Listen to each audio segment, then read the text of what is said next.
Hello, I actually get to play the piano for you today in this little analysis video, but first, a question for you. If it was the end of the world, is there someone you would want to go back to and make amends with? Well, that's what Saxe and Julia Michaels are singing about in their 2019 song, If the World Was Ending, and I really love the way this starts. It's a narrative. I was distracted and in traffic. I didn't feel it when the earthquake happened, but it really got me thinking. So this gentleman is driving around, distracted, doesn't even feel the earthquake that happens, probably a reference to the July 4th earthquake in LA last year. Anyways, but later as he thinks about what could have happened if it would have been worse, he says, this could have changed things for me. In fact, this could have changed things for you. And he's referring to his prior love interest. And so all of a sudden that awakening changes the paradigm of how he sees their past relationship. Now, of course, there are reasons why they'd broken up, which we learn about. I know, you know, we know you weren't down for forever and it's fine. I know, you know, we weren't meant for each other and it's fine. And so for reasons that are probably more here than tangible, they decide to separate, but the fact that it's the end of the world now changes things. And I really love the apocalyptic nature of the song, right? We get this ethereal ambience feel that comes around right when he starts to talk about the sky falling. The sky be falling and I hold you tight, and there wouldn't be a reason why we would even have to say goodbye. Beautiful seventh chord gospel. So he's asking essentially, if the world was ending, you'd come over, right? As in, are you willing to put aside our differences? Because with one night left of life, nothing else matters. And at the end of the chorus, he asks the same question. If the world was ending, you come over, right? And then he says again, right? And really the whole weight of the song is on this right? That's repeated over and over. They're never completely sure, but I'm sure they recorded this 1,000 times to get just the right take. And the last time he says right in the chorus, his inflection is kind of as if he's responding for her because she's not responding. Obviously, he's talking to nobody. And he kind of goes, right, like, she would have said right, I think she would want to come over, but I don't really know. And so then we hear from Julia Michael explaining her side of the story in her verse, which is really similar. And then for the first time at the end of her verse, we hear their voices harmonize. And it's really beautiful as they sing in this sixth or fifth chords. And I know, you know, we know you weren't down for forever and it's fine. These beautiful harmonizations kind of make you think that for the first time, they're in unity about something, which is the fact that they couldn't be together, right? They both agreed on that. And then the chorus starts and they continue in this harmony, except for one thing. They're singing in a perfect octave apart, which, it sounds fine. It sounds great. It's a beautiful song. But to me, I see this symbolically as they're singing the same notes. But if the world was ending, you come over, right? But they're singing them in different places, here or here. Same notes, different location. If you watch the music video, it's really interesting. They're facing each other, but it was shot in two different rooms, and they're not really facing each other. But the way it's edited into a split screen, they're singing to each other, but they're really not. They're alone.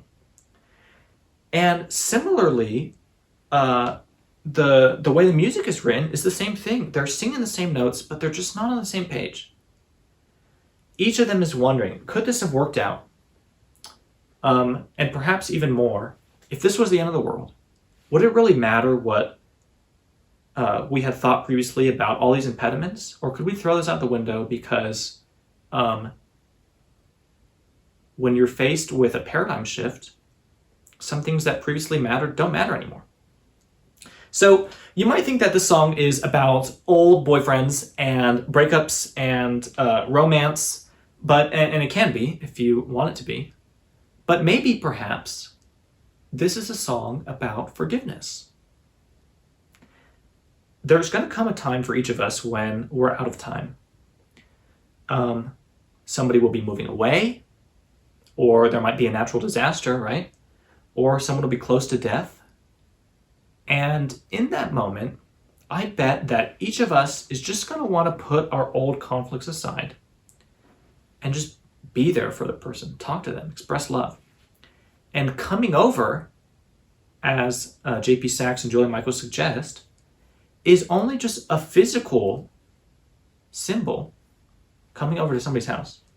A physical representation of hearts coming over, or hearts being merged, of resolving differences, of physically approximating yourself to someone, and perhaps with that comes a mutual understanding that all is right, that differences can be cast aside.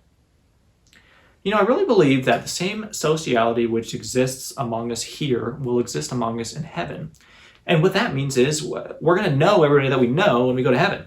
And so if I'm rude to the mailman today, then I am sure heaven is a really big place. But in a few trillion years being there, I'm going to have to run into him again, and he's going to remember that I was rude.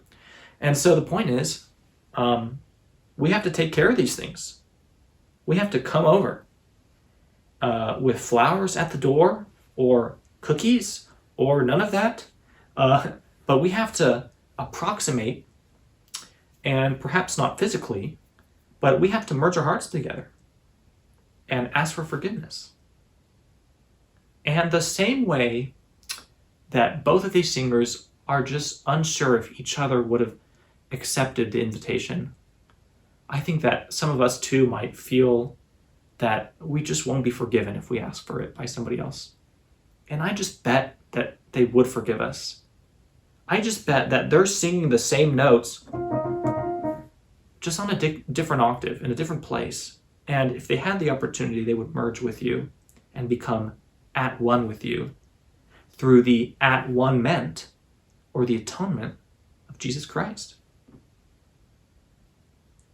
In this hypothetical that both of these characters are pondering about, what would have happened if an earthquake occurred, when they come together after their estrangement, they say, all our fears will be irrelevant. And honestly, that'll be true for me and you in the last day. In all these things, the scriptures say, we're more than conquerors through him that loved us. And we can conquer death. And we can conquer heartache. We can conquer pain. Whatever. Through the Savior Jesus Christ. And it will be so much easier for us if we can become like him and symbolically come over, unite our hearts, become at one with him through his at one meant. And I want to do that. And I think you do too, right? Right? So thanks for joining me today in this analysis. And I hope that you will take this opportunity created by this moving song and come closer to someone else. Thanks.